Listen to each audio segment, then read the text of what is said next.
Rob Schwartz, thank you for coming in to be on this episode of Breaking and Entering Advertising. It's the 500th episode, and that's a lot of episodes. They say if you hit 50, then you've made it. You'll be long term. Wow. You bought in. Not many people make it to the 50 mark. You had your own podcast as well. Yeah. How many did you get?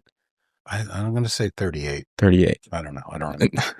Which was it was a great podcast. And I think backing it up, I invited you in because you're a mentor of mine. You know, if there's no Rob Schwartz, we might not be here full time on Madison Avenue today.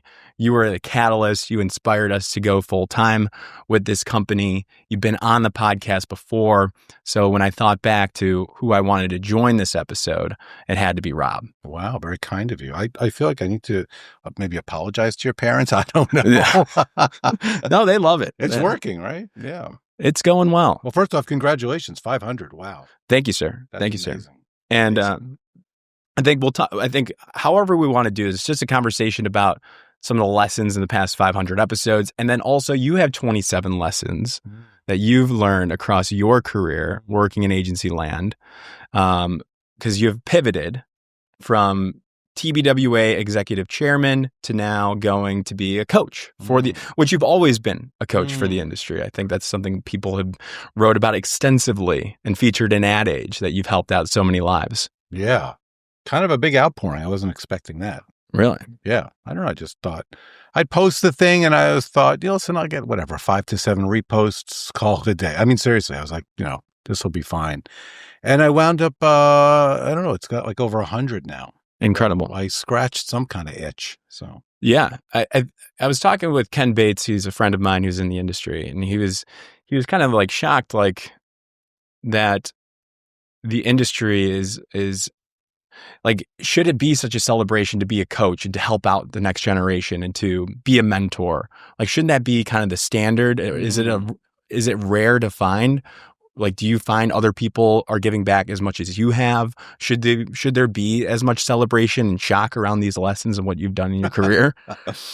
Yeah, I mean, I don't know. It's very, I don't know, odd to me. I think, first and foremost, it's an industry really obsessed with youth. So when you reach a certain age, like 40, and, you start to have gray around your face if you're a man, and, you start to lose your hair, you become somehow vulnerable. But the irony is that probably from 40 to 55 and even older, you may be your most accomplished creative self. Yeah. And when you look at other creative industries, take architecture, I mean, Gehry, really, Frank Gehry, he really started to take off at the age of 70, and he's still doing stuff in his 90s, I think. I mean, so, and look at Hollywood, there are a lot of Hollywood directors and writers who, make it much older, novelists. So it's odd that we push people out at, in some ways, the height of their creative powers. It's really a shame. If you move it to the mentor side, you just know stuff. You really, as I've often said, you just transcend from being a checkers player to a chess player, and I think that kind of knowledge and mentorship is invaluable for young people. Who was your mentor? I think I had a few. I mean, I'd have to start with Lee Clow. I mean, I was really fortunate that, I got to work with him very closely and spend a lot of time with him.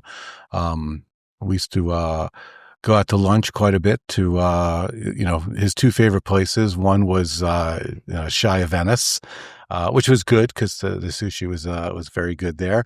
And then there was a little Mexican place in Westchester, California, called Hacienda, a little dark, cheap and crispy beef taco place that we used to go. I love that. And so I would get a lot from him just at those lunches. And the other thing that was quite amazing was, Lee didn't smoke all year, but before Cannes, he would smoke. So we would do this thing, and I would say, hey, if he was going to go out for a smoke, he would say to me, you want to go out for a secondhand smoke. So I felt like, in the parking lot at Chiat, we did a lot of, chatting, and I just absorbed so much with him. So I would say Lee is one. Another mentor of mine is a guy named Tom Cordner, who was the CCO of Team One back when I worked there, and Tom was just another incredible person, very generous, very smart. Really saw around corners and really helped me. And I would say a third mentor I had was a woman I worked with at my first agency, a woman named Roz Green. Okay. And when I was green, she was really there to, I remember one time I wrote some copy. I was just a knucklehead out of college, and she's like, "Oh, this is very good. Maybe next time you can try writing it like a writer." And so she was magnificent. So those are my three: Lee, Tom, and Roz. Yeah. So Lee was art. So he was art focused. You're writing focused. How was that tension? Was there tension? Did it help you guys become creative together? Because I think he has a great quote. Is like when asked about art versus copy, he said, "A picture is worth 1,000 words." Yeah. Well, what was good is that sometimes when there was a project and Lee needed a writer, okay, here I am. That's great. So that didn't suck. I think, yes, I think Lee is very much art focused, very, a beautiful eye, just like a magnificent eye and a way to communicate visually.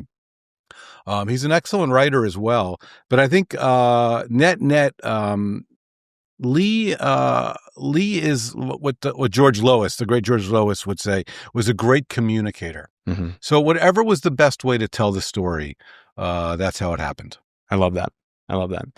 So, and what I think is fascinating, there's a lot of parallels here because you've helped coach or mentor, whatever you want to call it, people that have worked under you in your career are now going on. They are in amazing positions, global CCOs across many different agencies, or maybe CEOs as well. So, and then they've been on the pod. Yeah. And there's been multiple times now, where they thank you on this show. And that's always a fun go. Yeah, they've all superseded me. That's great. That's what you want. Yeah. David Ogilvy said, "Hire giants." Yeah, well, absolutely. I think there's I am a sucker for good ideas. So at the end of the day, when I see a good idea, that's what I'm interested in. Mm-hmm. These were people who always had a lot of good ideas. And I think if you look at, I don't know, somebody like, Tor Miran over at Apple. So I hired Tor years ago. Like he had a great quirky book, and he was just like very good with ideas. Like he would see things and he would just go, okay, here's, and he would just make them and blow them out, and they would be really amazing. So, it was, truly an honor to work with him.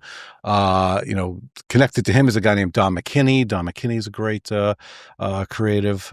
Did he go on to create McKinney? No. He actually worked, with Torek Ray. But other Chiat people, Chiat Universe. I mean, Tito Meliga.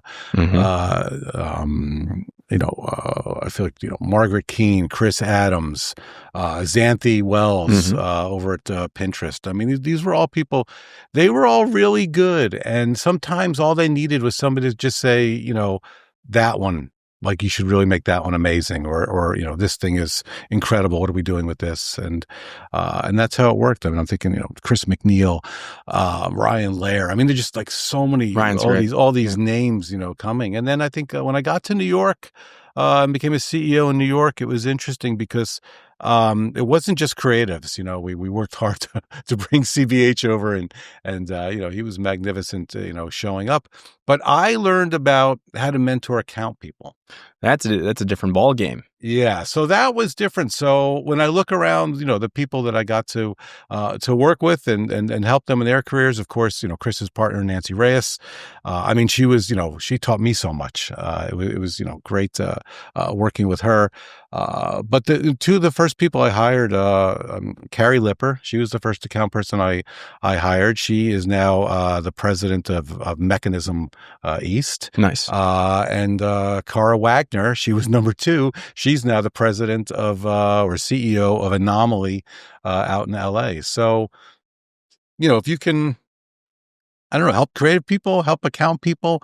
I believe in people need to become total advertising people. So that's kind of what I preached, and that's where I look to help people. And you recently posted 27 lessons you've learned. So I want to ask you about that, and then we can talk about lessons from the podcast. How does that sound? Yeah, okay. Great.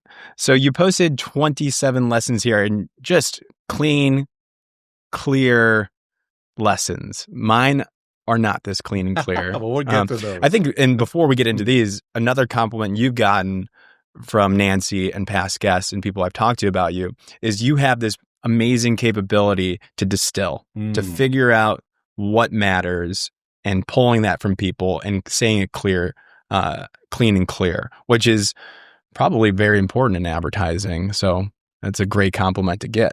Yeah. I don't know what that is other than just seeing it. I remember once, one of the best compliments I ever got was we were in some pitch and, we were kind of looking at the wall, and, I was with Lee. I was with a bunch of other folks, and I said, I think it's going to be this, and that. Let's put all that together and, we can wrap it up and go. And he just kind of looked at me and he just goes, "Oh, you've got that thing Hayden had." And I'm like, "What are you talking about?" He goes, "Steve Hayden. He could just sort of like see the whole thing." I like that. That's a good impression too. That's good. So of the 27 lessons here, like, which lesson did you have to learn the hardest? Or maybe you got in some trouble, or you might have lost the agency some business because you didn't practice, or you learned the lesson the hard way. Let me remind myself. There you go. What the hell? I'm old now.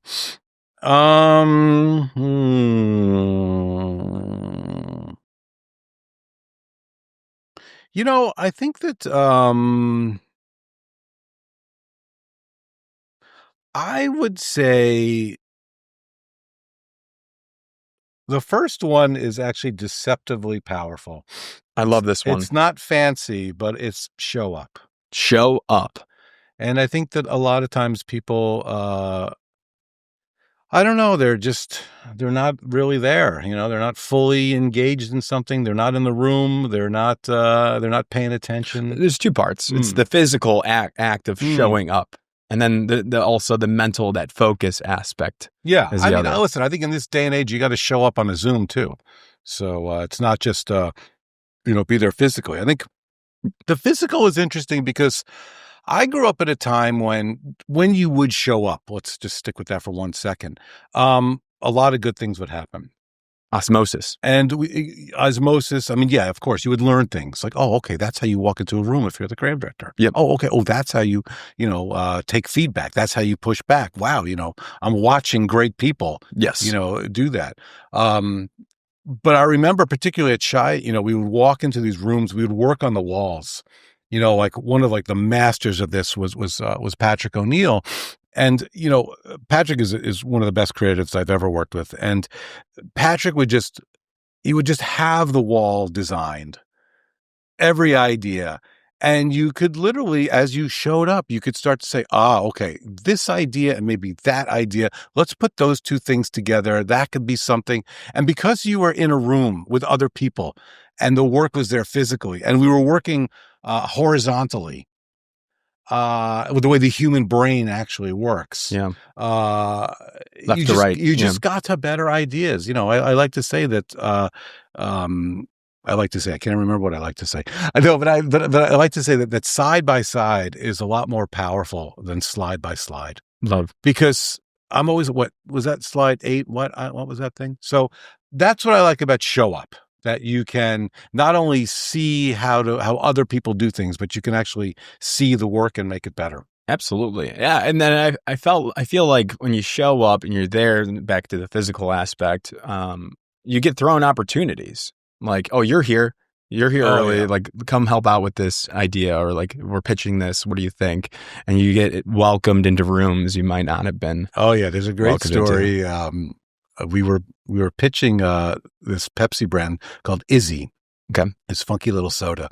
And I think it was Nancy Reyes's first pitch. And she'd done a client stint, but she had come from Goodby, and we're in this room and she sends me a text, come in here, and it's a disaster. It's really not going well. Not her fault. She calls you in as like a pitch relief? No, she just calls me in just like really more like, WTF, like what is going on here?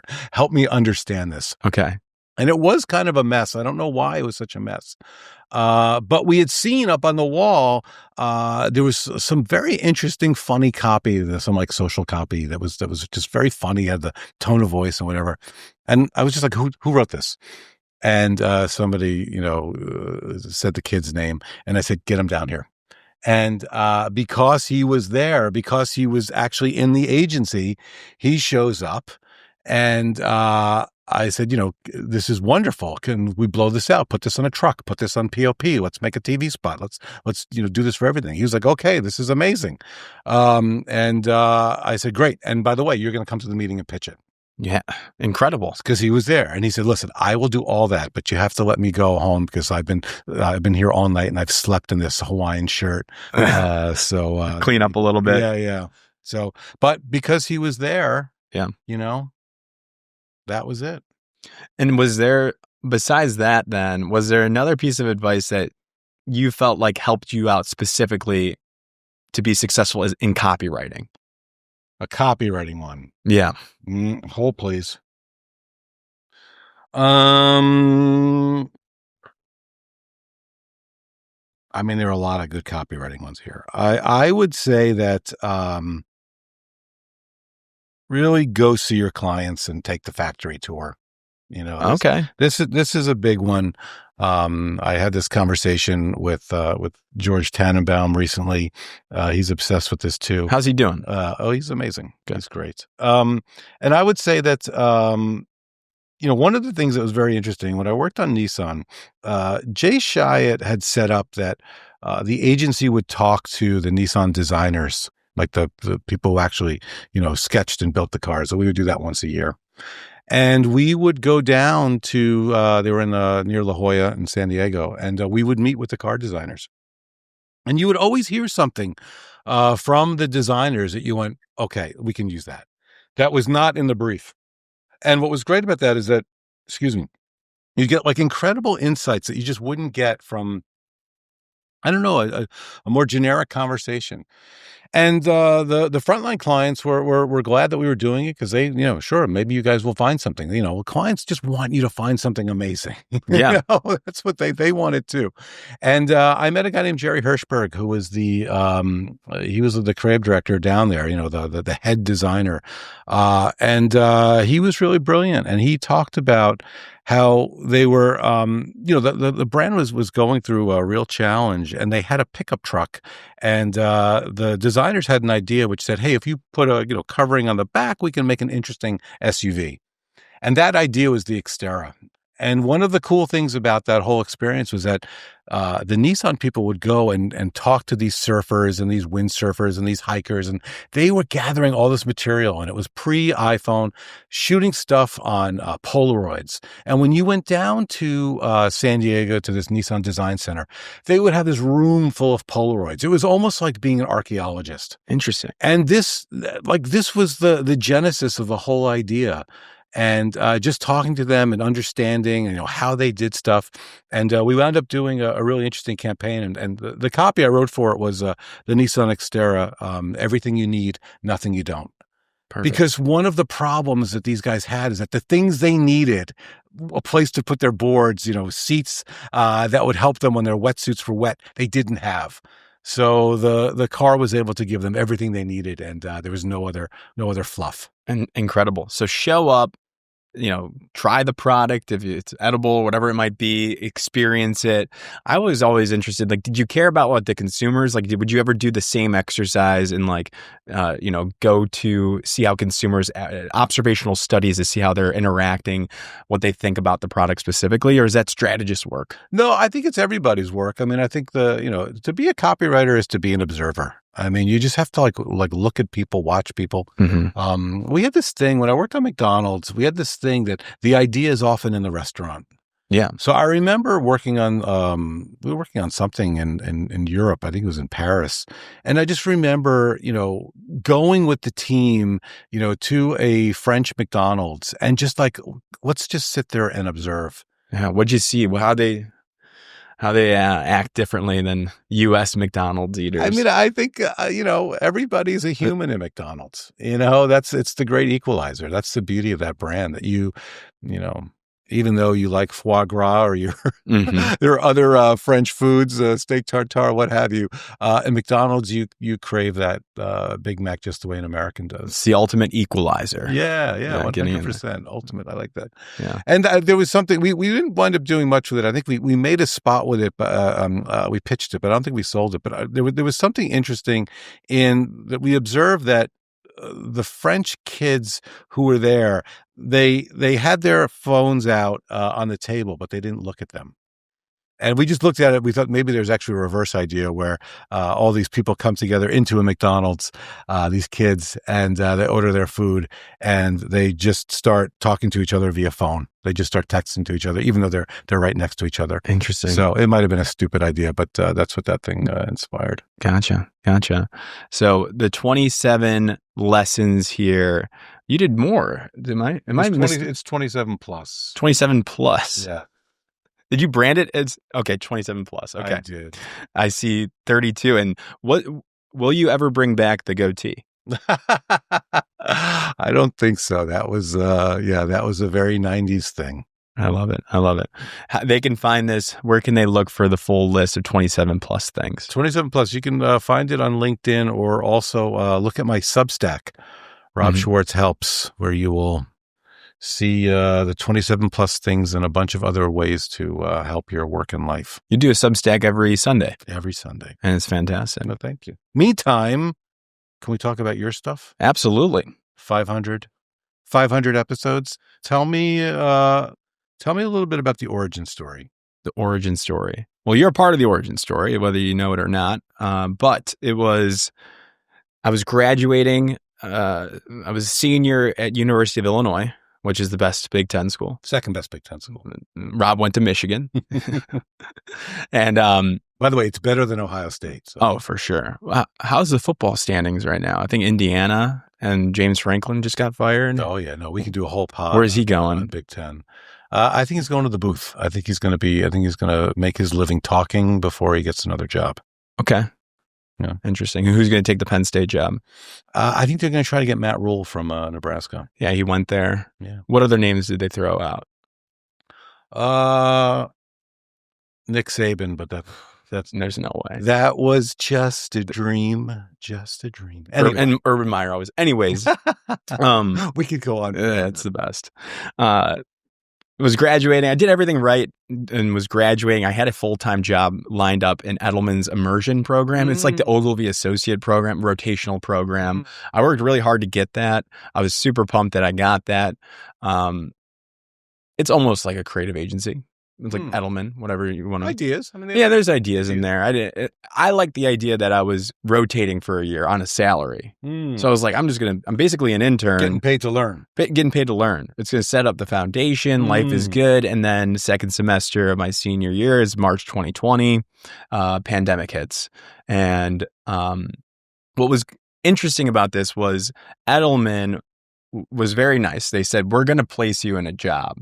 Like, first, they pushed back the immersion associate program. Like, don't worry, we'll get this figured out. Pandemic's going on. You had Richard Edelman saying they're not going to do any layoffs across all of Edelman, which did not end up being true. But they kept pushing back. That was your first lesson in PR. Crazy. Yes. Don't overpromise and underdeliver. But I had that peace of mind, but just wasn't sure when I was going to start my career.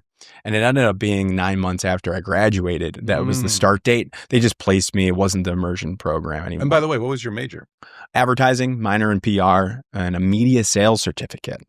Wow. Okay. All right. So you were into it. I was, because I watched Mad Men in high school. I'm rewatching now. It's incredible. It's great. And so I had that North Star very early, which is one of my lessons. But instead of networking and trying to find a job and I had that peace of mind knowing I was going to start at Edelman, just wasn't sure when.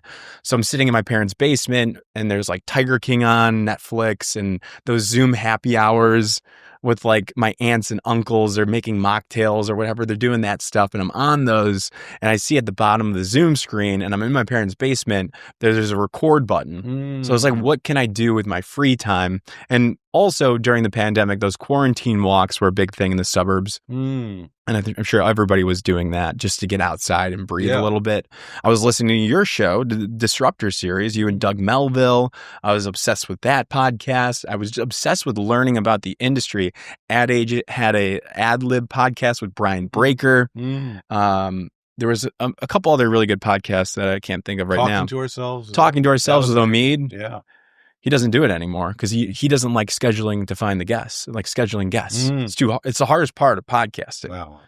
But so I decided to, what if I created a show that was to help out basically my friends, the students that I went to school with. Like, let's just start there because getting a job in this industry is tough. So that was the rationale, and I found a really good creative partner to help me launch it. Wow. All right. So you kind of did it out of necessity, almost a sense of, I don't know, boredom. Yeah. There was really nothing else going on. But also I learned in university the theories to advertise a product, build a brand and promotion and PR. So this was kind of like my capstone. So I was like, well, let's see if I could take those lessons. The classes aren't really teaching much. And there's not much execution in undergrad education for advertising. Right. They're changing that. But I was like, let me see if I can execute something and build a brand of everything that I've learned. And talk a little bit about the name. How did the name happen? The name, and I'm not a copywriter. I'm an account person. Like that's what I went into this business for, is account management. I saw Roger Sterling in Mad Men, and I wanted to be him. Winding down the clients. I respect creativity. That was like where I wanted to be. You didn't like Paul Kinsey getting drunk and forgetting to write stuff down? No. So funny.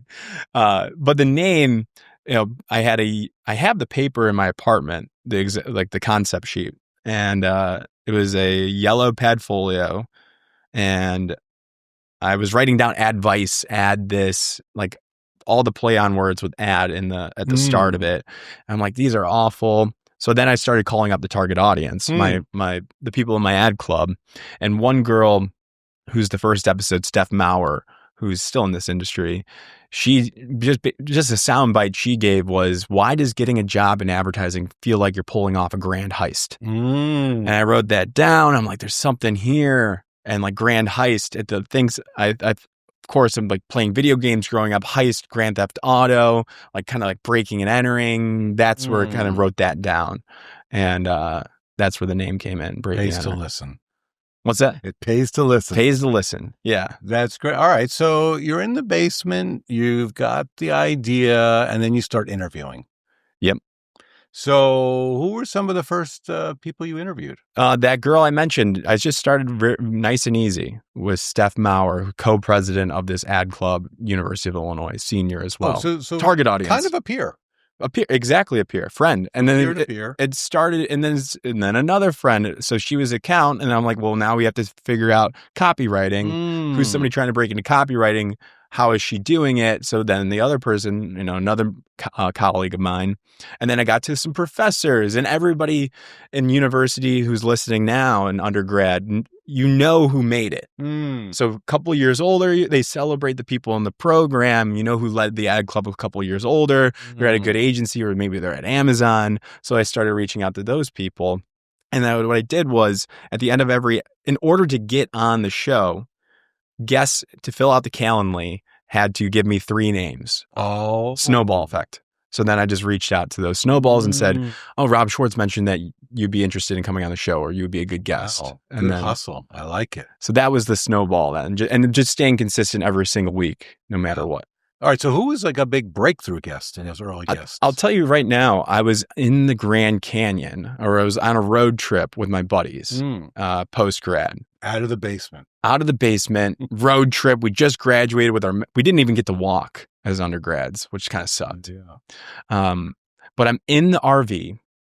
I have my Ad Age magazines and my Adweek magazines printed, or like, they delivered to me. I was studying up for a conversation that I was going to have on the RV with Brian Breaker, who is the journalist that, Love Breaker. Breaker's great. I wonder what he's up to. I think he was doing his own magazine. Yeah. He's somewhere in Brooklyn. Making interesting Instagrams. And he agreed to come on the show. And he was the host of the Ad Age Ad Lib podcast. How cool is that the first big entrance guest was named Breaker for a show called Breaking and Entering? I didn't even think of that now. I mean, come on. Look at this. And that, writing itself. Yeah, it was beautiful. And that was like, then I learned you just have to ask. Yeah. And this industry likes to talk about themselves. So and that kind of gave me that confidence to just ask whoever. I mean, I think you've covered two interesting things. Number one, just listen. Yeah. Jen had the thought. You got the idea. Mm-hmm. Okay, great. And just ask. Mm-hmm. We don't ask. Sometimes you just have to ask. Ask for the money. Ask for the promotion. Mm-hmm. Ask for the business. I've seen pitches from professional agencies where they don't ask for the business. Like, what are we doing here? My first boss in the business called me shameless, and she loves that. And I was like, interesting. And like, it was a little bit of being shameless across like asking for the free Shure microphones, asking for this person to come on, or can I meet this person?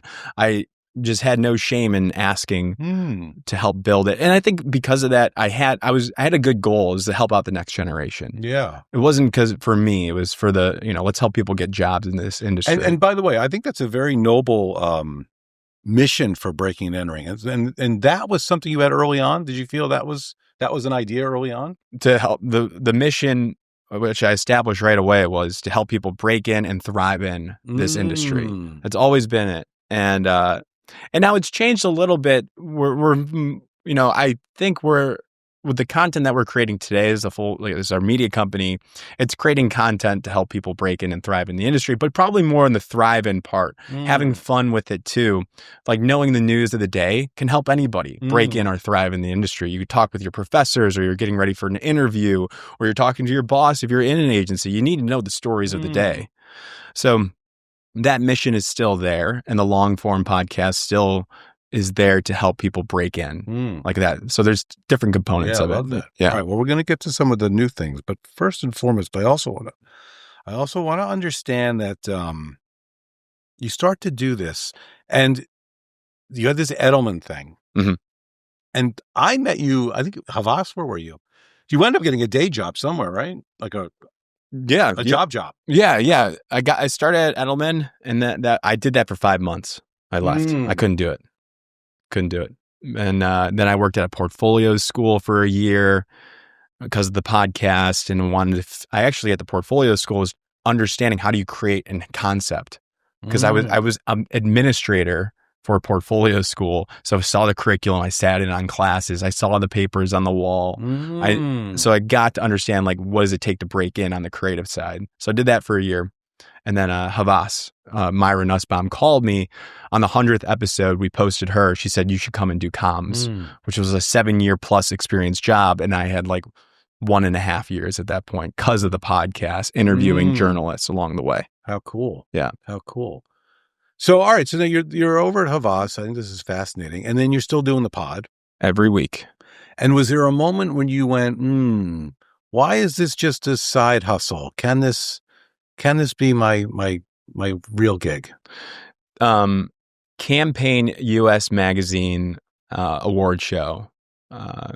When I brought Jack, and we've talked about this, but I was nominated for Young Advertiser of the Year. Myra, my old boss, couldn't go to the award show. I had figured I was going to win. They gave me a little bit of a nudge. You should really show up. I wasn't sure if it was just like for them to sell tickets or not, but so I was like, all right, got some rubber chicken, some extras, so please show up. Please. And so Myra couldn't go, but Havas already bought 2 tickets.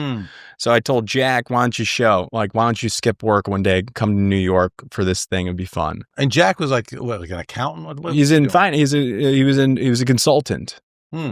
He had a commercial banking background, and we've grown up together. He was roommates during the first podcast. So he shows up we go to New York together. He lied to his former employer saying somebody was sick or whatever.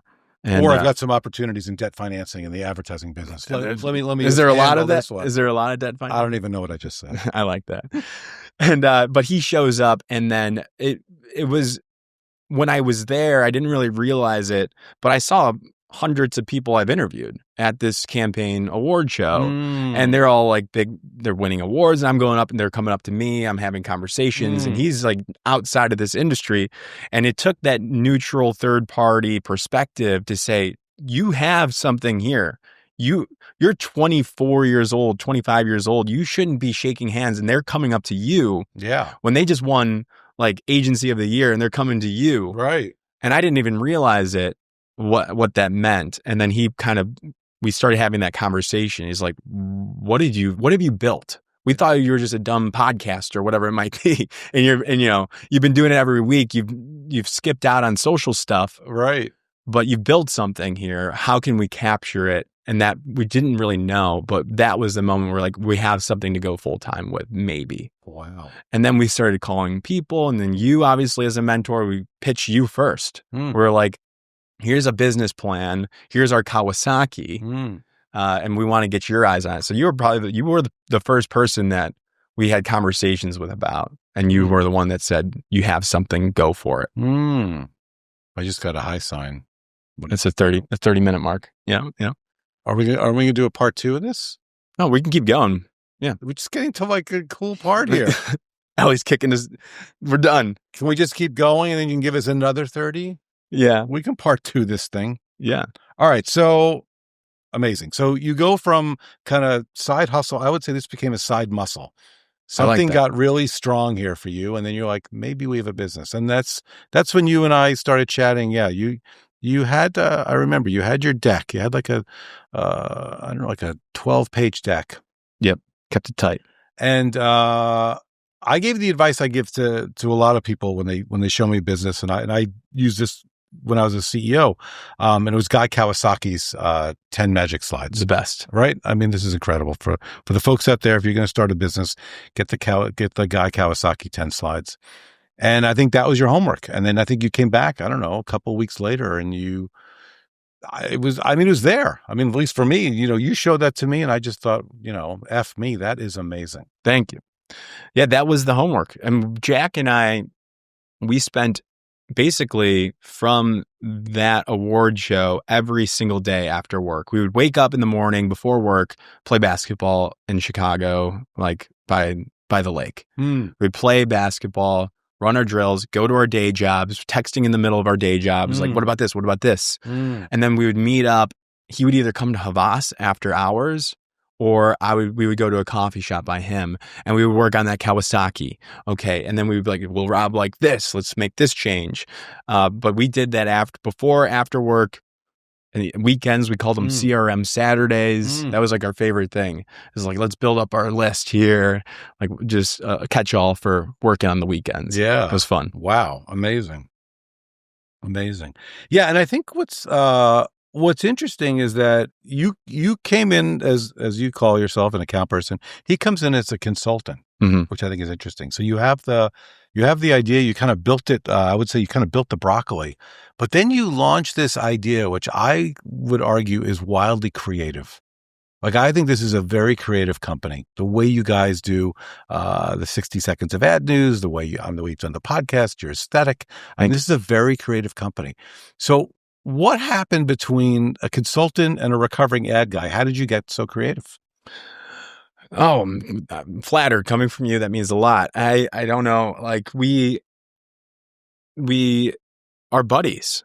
We grew up together and we've always tried to make each other laugh. And like we are best friends, like have been for a long time, inseparable. We lived together, even post grad, like it's Jack and Geno. Like we go to the parties together, no matter what. Like is Jack going? I'm not going. If Jack's not going, I'm not going. If Jack's going, I'll go. So that's always been the thing here. And it's good from his perspective because he's not afraid. I get afraid sometimes because I love this industry so much. Like the post on LinkedIn is still tough for me because I'm afraid of what a Rob Schwartz might think about is the copy not good on this? Is it not up to standard? I usually let you know, don't I? And people let me know. People will. You don't yell at me, but I'm sure you think of things. But I care what people think in this industry. Jack does not give a shit.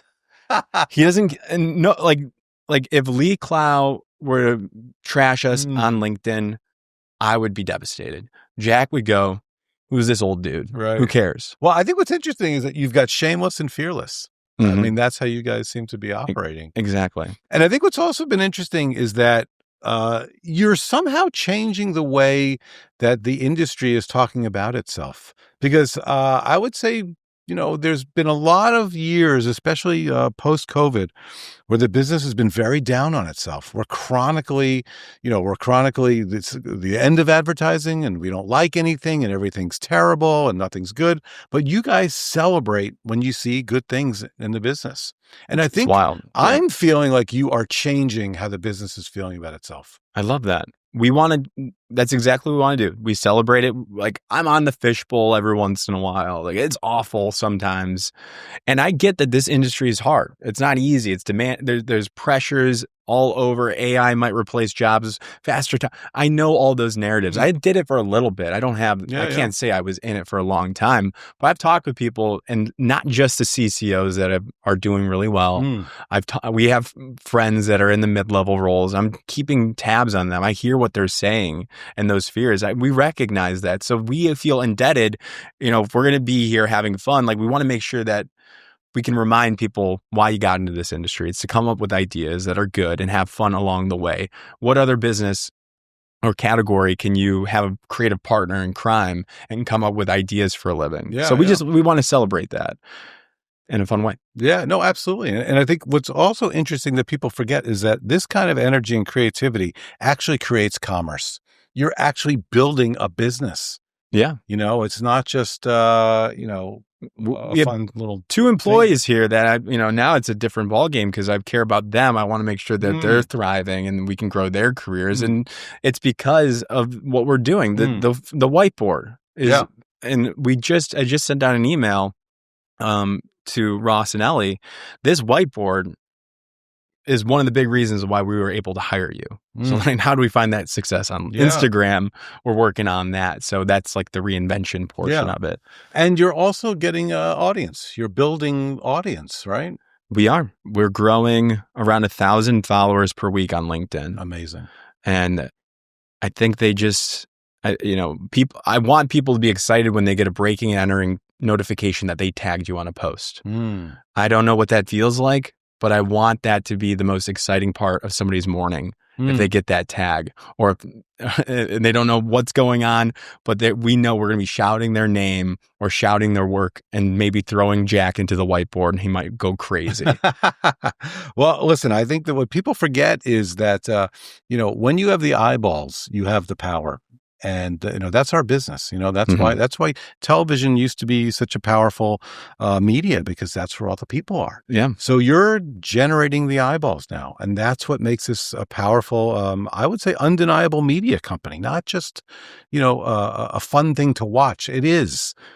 Thank you. We're trying. We have so many different ideas now. And we just did a big all agency, all company brief, whatever you want to call it, for new Instagram ideas. And there's so many. I'm so impressed with everybody that came and put those in now. It's just finding the time and resources. I want to tell people, there's 4 of us and we get so many pitches, and we're trying our very best and doing a million things at once. So I feel bad that we can't get to everything every single day.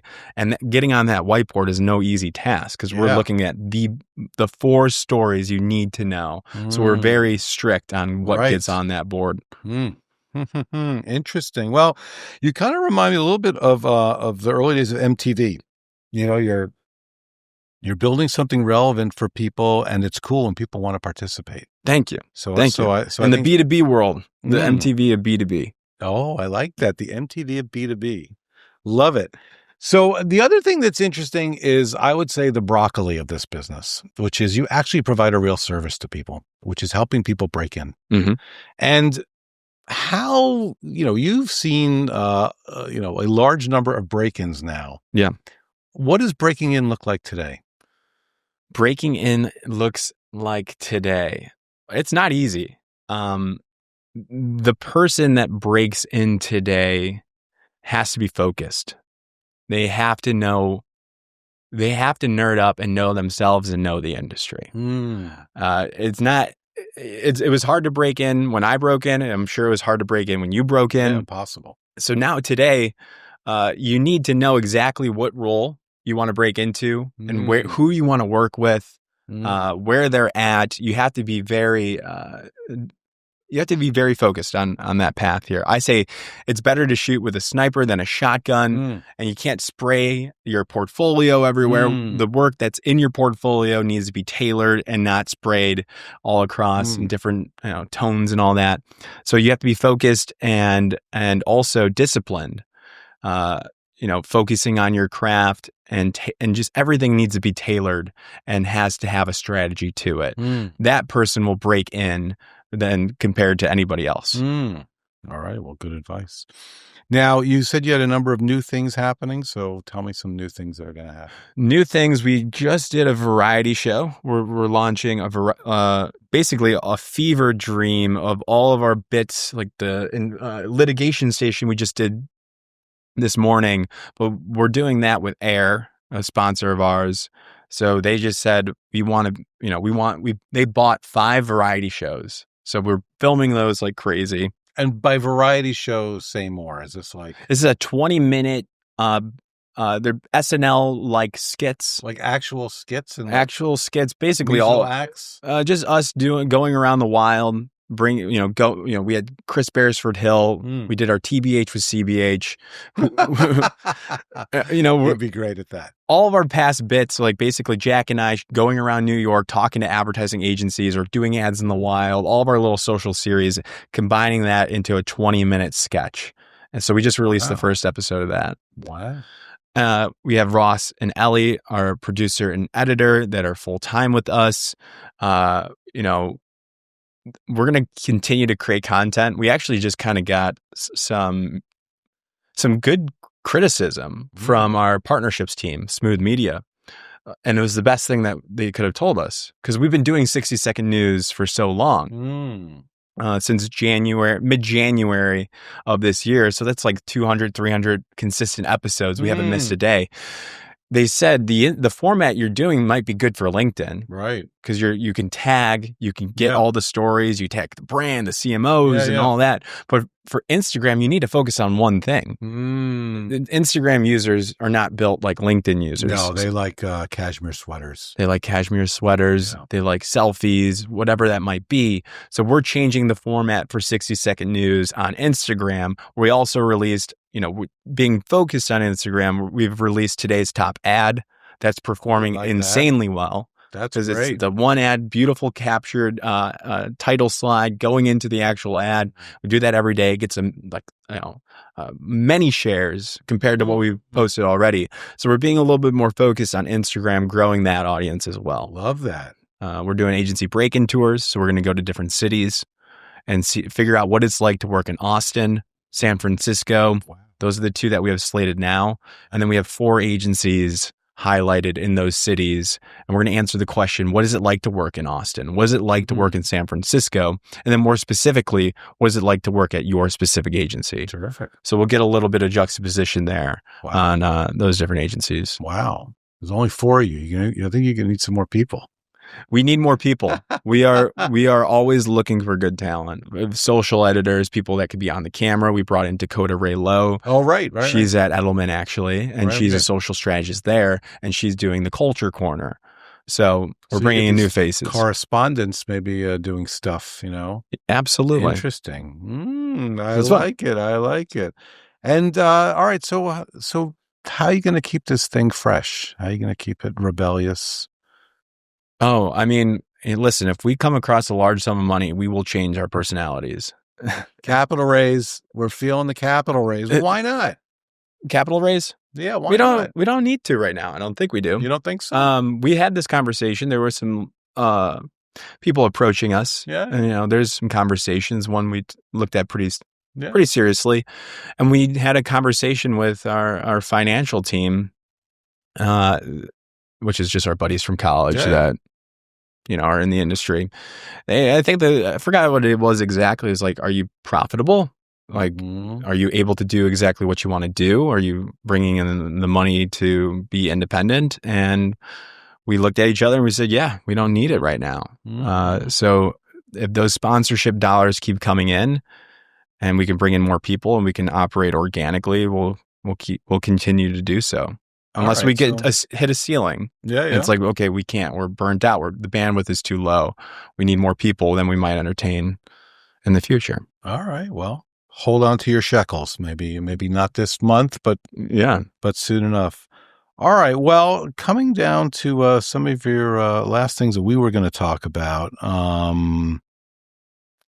I like this question because it's very thoughtful for you, which is when you look back at everything, what does this mean to you personally? I mean, this is 500 of something that was just a lark in your basement, a whim. Okay, maybe I'll hit the record button on my aunt, whoever. Yeah. It's interesting. It's tied to my identity. And I don't know if that's healthy or not, or if I need to start to figure out how to separate it, if that's the right way to go. That's something I would ask you as a coach probably after this call. But it's been with me since I've graduated, and it has marked the transition from being a boy to a man, if you will. It's been with me every single week. I've been thinking about it nonstop. It's affected in a good way, hopefully, thousands of people trying to get their first job, or people that are in the industry making their lives a little bit better. My family and my friends know it, and they appreciate it. People have they've grown with it. Yeah. And to look back at that first episode, I can, you can hear in my voice, I was drinking a little too much in college. I was smoking things I probably shouldn't have, whatever it might be. You can hear in my voice and like where I was at, and comparing that. I always like to do first versus most recent every once in a while, just to show how much I've grown. And I'll even say it means a lot to me. It's like my family, my mom and dad still, they believe in me. Yeah. So it's really want to make them proud too. And it's everything to me. Yeah.